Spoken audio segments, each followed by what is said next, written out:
Welcome to Harmony Talk, a podcast about dreamers and doers, artists, authors, inventors, entrepreneurs like our guest today, people who had a dream, fulfilled it, and tell us how they got there, especially the moment they knew there was no turning back. I'm Lisa Champeau, and this show is sponsored by A.M. Skyer, a third-generation family insurance business started in 1920. And my guest today is Travis Rivera, founder of Black & Brass Coffee Roasting Company, a business that started with one small brick-and-mortar building in 2016 in the Poconos, and today, 7 years later, is a national brand found on grocery shelves, online, and in niche settings where Travis customizes his offerings, makes exclusive blends for special customers such as nonprofits. Hi, Travis. Glad to have you with us today. Hello. Thank you so much for having me. Now, you and your wife, Kathleen, were featured on the HGTV show Self-Made Mansion. And back then in 2021, the host, Clinton Kelly, said, "You have grown your part-time business into a national company, quote, pulling in $5 million a year." That's dollars we're talking about. That's a remarkable rate of growth in a very short period of time. And I know, and you have said this before, that you didn't start out as a coffee maker. You were a carpenter, a self-described handyman. So how did that evolve into coffee making? That's a great question. At my core, I always was an entrepreneur. So even as a carpenter, I would go and do the work, but at the end of the day, I still had to sell the product. I still had to negotiate prices. I still had to come up with a strategy that would ultimately lead to a successful business. The last year I worked as a carpenter was actually the most success I had ever experienced. As a carpenter? As a carpenter, yeah. The last year I worked as a carpenter was my greatest year ever. And I had developed a niche market at that point, actually building gardens, custom raised beds, custom fencing. It was those skills and even some of those materials that I used to literally build the countertops in our first brick and mortar. Yeah, I think I read that you built your countertop from one of the coffee roasting crates or something. That's right. I built the furniture, essentially. The tables were reused doors, and these great old Victorian doors that we flattened out. Parts from the crate that the roaster came in, I actually used, including the screws. It's this great lesson on leveraging every skill that you develop over the course of your life, whether it's literally swinging a hammer or learning how to write or learning how to speak publicly. All these skills that I had developed, curated, led to the culmination of the most successful business, which is Black & Brass. At my core, I love coffee. And so it's very easy to strive to create the best coffee. Absolutely. And we're going to talk about coffee beans in just a few minutes. But in the early days, you said you had your best year ever as a carpenter. So somehow you veered towards coffee. You left the carpentry and veered towards the coffee. So what made you do that? I mean, you weren't that successful in the very, very beginning with the coffee business. That's a great question. My original plan was that if Black & Brass made $5 at the end of the year and all the bills were paid, I was happy because I was trying to create an asset and something for the community. I believe the myth that it takes 3 years to create a profit when you start a business. Okay. And that's a myth. But my plan was to retire from carpentry in 10 years. So I wanted to create a lot of little businesses. And at that time, I wanted to kind of fill in needs in the community, in the town that I loved, in the town that I lived in. And hopefully after a decade, I'd be able to dedicate all my time and attention to it. What happened was very quickly, I literally didn't have time to be a carpenter. Black & Brass became so successful so fast, and I saw a direct correlation. The more energy I put into it, the bigger it became. So I put down my tool belt and I went to work building something that became more than just a job. It became a passion. It became a lesson on life and personal growth. I think it's a story of the classic American success that literally starting from nothing and building something that is the American dream story. Where did you source your coffee in the beginning? Because I know now you get it from a lot of different places. I always had a clear knowledge of, I want to get my beans from mostly Central and South America. And I had experience in cafes over the course of the years. I always loved coffee, so I would pick up gigs here and there. Everything from playing music in a cafe to actually working as a barista part-time, just to socialize, just to get to know people. And over the course of that time, I knew what I liked. I knew what I wanted to create. I knew what I felt other people would appreciate too. So we get primarily Central and South America. I'm particularly biased towards those flavor profiles. They tend to be a little sweeter. They tend to be just fuller bodied. We also use Southeastern Asia and Africa as well. Now, do you go to these places? We do. In fact, 2 of our team members are going to Costa Rica this year. We send our team to go there. We want to be the expert and the authority on what this product is. So we're creating something for the community, but our community spans the globe. And we actually go and see and get to meet the farmers and see how the product's grown and how it's cared for and how it's harvested. And from my experience, we've been in 4 countries of origin to date. Our track record slowed down during the pandemic, but now we're picking it back up again. But this is arguably the most sustainably processed coffee on the planet. So everything that goes into how it's grown, the soil that it's grown from, the way that each bean is processed and cared for, the measures that they take is truly impressive. So we're very happy. We're very proud to know where this product comes from at its source. And is it a product that we can bring to the end of the chain, from meeting a farmer who's out there in 4,000, 5,000, 6,000 foot elevation in these amazing mountain ranges, to going all the way across the line to roasting, to grinding, to brewing, and to serving it in a cup. And that cup is $3. And we know that it took 3 countries to create that one $3 cup and all of the many hands that go into it. For me, it closes the circuit. It clarifies our place in the world and what it is that we're actually building and creating and what it is that we're actually bringing. So there are a lot of coffee companies out there these days, and your competition is intense, yet you've been very successful. So how do you negotiate that to the consumer who may say, Black and Brass today or Starbucks? Right. Well, that's the age-old question for business, right? How do you stand above your competition? For us in this company, I mean, it's quality. It's our service. It's what we bring, our unique profile, flavor, the things that we want to showcase in a bean. Other people agree. It's good to be showcased. So I should say it's challenging not to get caught up in the hype of your own customers, because people tell me all the time, this is the best. You spoiled me. I can't drink anything else. And these are people who used to be fans of all kinds of different companies, large and small. And so you hear that again and again and again. And of course you believe it, but also you don't want to, is this just kindness or is this genuine sincerity? Speaking for myself, I drink it every day. Mm-hmm. You have, I believe, 4 actual shops. Well, you actually have 3. So 3 retail shops. We've got Hamlin, Hawley, and Honesdale. But you also have this online business and so on and so forth. Is having the shop itself important to you? The actual cafe where people can drink it and you can kind of communicate with them?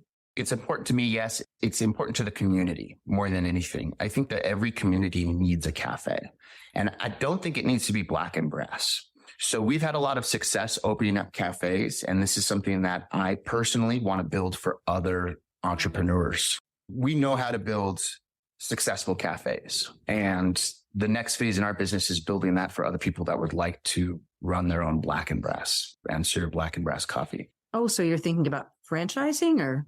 Yeah, we want to build Black and Brasses across the nation and give other entrepreneurs an opportunity to run a Black and Brass. Essentially, we have our formula and our recipe and our tried and true strategy. But at the base of it all is this product, is this fresh roasted premium product that we can produce. So making coffee is one thing, and you seem to have excelled at that. But managing a business, it sounds like you're really working hard to do that. I mean, you're managing employees, and what are some of your strategies there? That's an excellent question. I mean, I think essentially you're the only one that can answer every urgency. At the end of the day, every crisis, every question needs to be answered.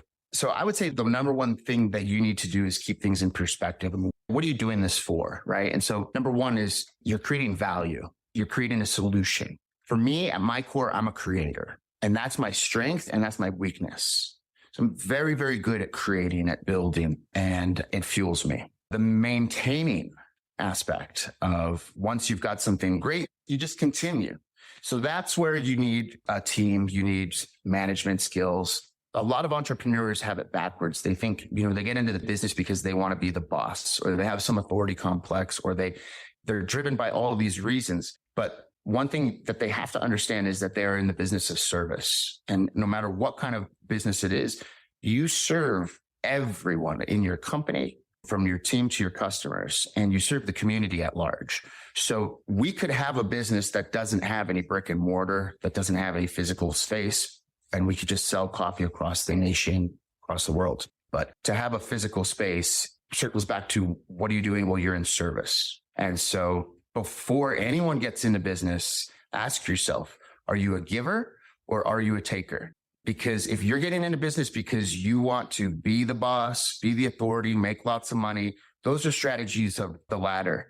And understand that you've got to give a whole lot more than you're going to get. You've got to give a whole lot more attention, time, patience, everything that you want to create.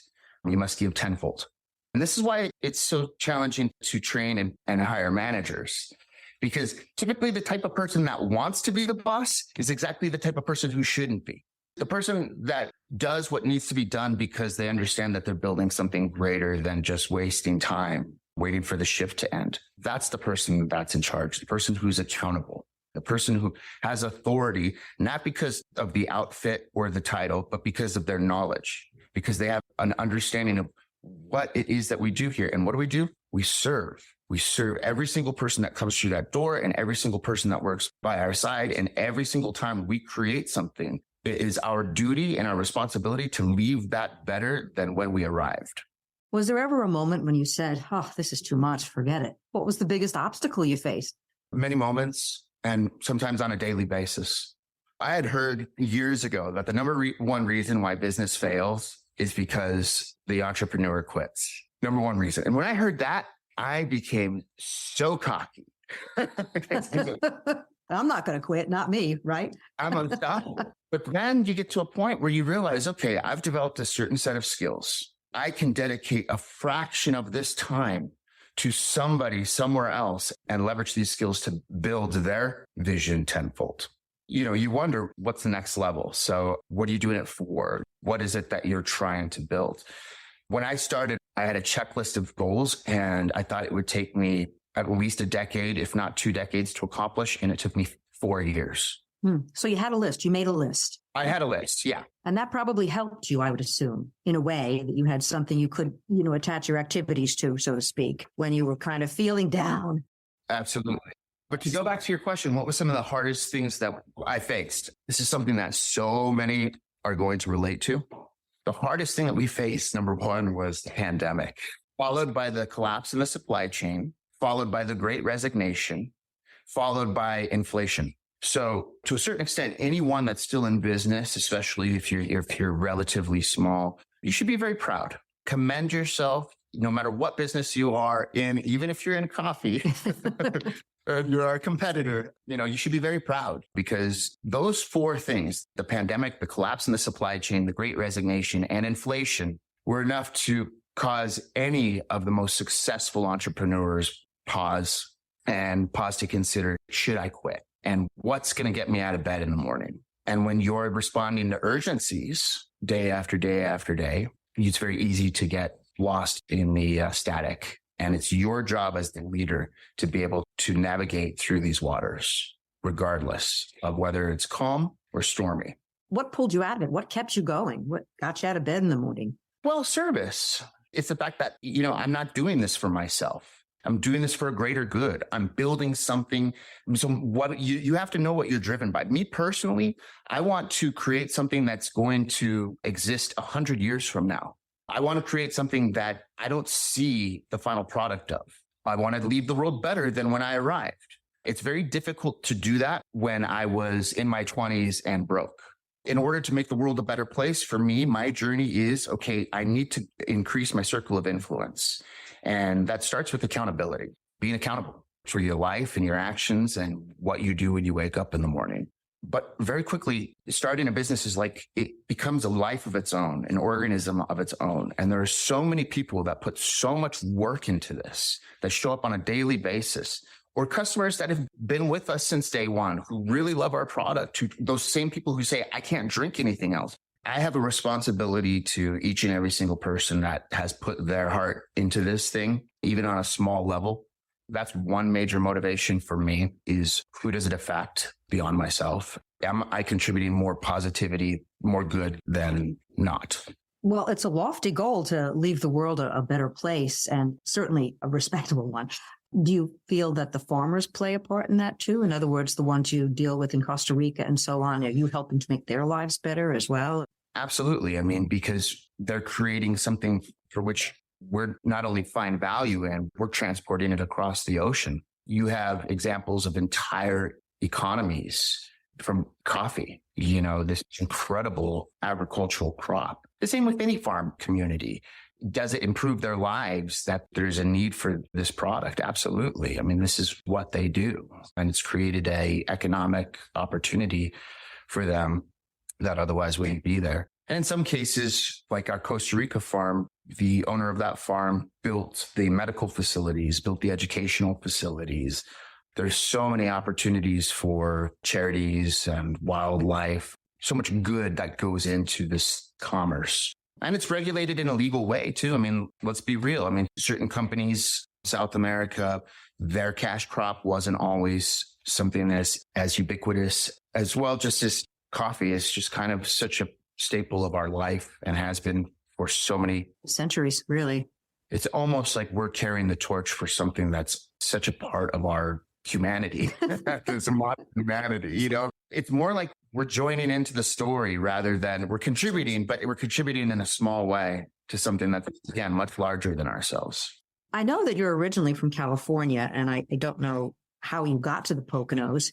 I do know, though, that you married Kathleen, who ran a tea store, a tea and bookstore. Isn't that correct? Loose leaf pages. Yeah. So she was selling tea and you were selling coffee, sort of a yin yang kind of thing. And you got together. Did you meet her here? How did you get here? I met her here. I came out to help build my mother a home. I was a carpenter. And so I was living in the Sierra Nevadas in California. I was going to college. I was just kind of aimless. And she needed my help. She said, why don't you come out here and try it? Now, I had visited before. I fell in love with the area. I could tell you that story. It's a wild, serendipitous story. How about the short story? Because it sounds really interesting. Short story, I took a road trip. I was heading to Alaska, 30 miles from the Canadian border. And this was weeks into our trip. It was the morning of. We pulled over to use the restroom, and we found out that the country was shut down. It was September 11th, 2001. So we're not going to Alaska. We had backpacks and hatchets and the whole thing. My stepfather said, why don't you check out my family in Pennsylvania? So we drove out to Pennsylvania and we ended up meeting his in-laws, and they said, why don't you take a hike? We got lost and ended up in this old sugar shack, took some pictures, life went on. I went back to California. Years later, my mom says, hey, we have some land. Why don't you come out and help us build the house? Guess what was in the backyard? Sugar shack. Really? Yes. That sugar shack, which we stumbled on because we were lost in the woods. Because, coming from California, I was from LA. You don't just say go that way and there's trees. We stumbled on a building and took pictures of it. And it was one of those crazy experiences. Years later, when I saw it, and again, we were heading to Alaska. So years later, one of the businesses I started was Sugar Mountain Farms. I threw my hat into the ring for farming. I had garlic and cabbage and chickens and a couple of goats. I had remodeled the sugar shack to be housing these animals. So if you had told me back then on my way up to Alaska as a teenager, you'd be a farmer in Pennsylvania. Yeah. Yeah. In that spot when we got lost. In that sugar shack, right. But anyway, fast forward. So somehow you met Kathleen. I met Kathleen, my wife. She was working as a server. She was working crazy long hours, saving up because she was going to move to Philadelphia. And I met her a month or two before she was set to move. And she stopped all her plans and we fell in love and ended up, I had a coffee business. She had a tea business. And now we have two lovely daughters together. That's wonderful. I have to ask you about the HGTV show, Self-Made Mansion. I know that you got a lot of publicity out of it for sure. And you got a house too. Is that correct?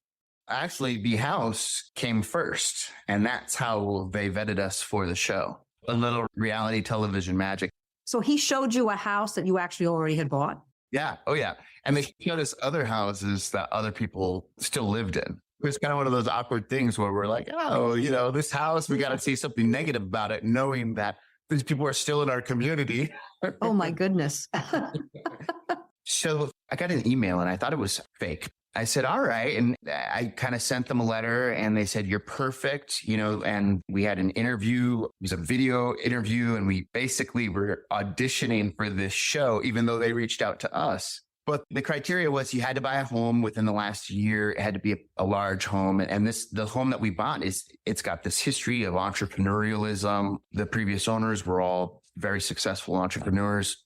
And of course, it's gorgeous and beautiful. And so they came and filmed it. And we had 3 days to do our normal daily lives and actually run the business, to also film this show where we had to come in and be surprised at, wow, look at this house that we live in. Well, you did a good job. I did see a clip of it. I think it was one of those things too, where they said, and cut. And I said, well, wait a minute now. I feel like I could have done better. I want to do that again. Yeah. Retake. No, we got it. We're going. Okay. So very quickly, because I know we're kind of running out of time. The next 10 years, you think franchises, is that where you see the business going? Absolutely, 100%. Franchise, giving other people who are just starting out the opportunity to run their own Black and Brass. We continue to grow wholesale. So restaurants, cafes, resorts, grocery outlets, you'll continue to see our products across the shelves across the nation. And of course, our online business, blackandbrasscoffee.com. We roast and package basically to order. So everything that you're getting comes from our roastery. It's always fresh. It's always premium. I expect to see great things moving forward. Looking forward to it. Thank you so much for being with us, Travis. This podcast was brought to you by A.M. Skyer, a third-generation family insurance business started in 1920. I'm Lisa Champeau. Thanks again, Travis. Thank you, Lisa. Talk to you next time.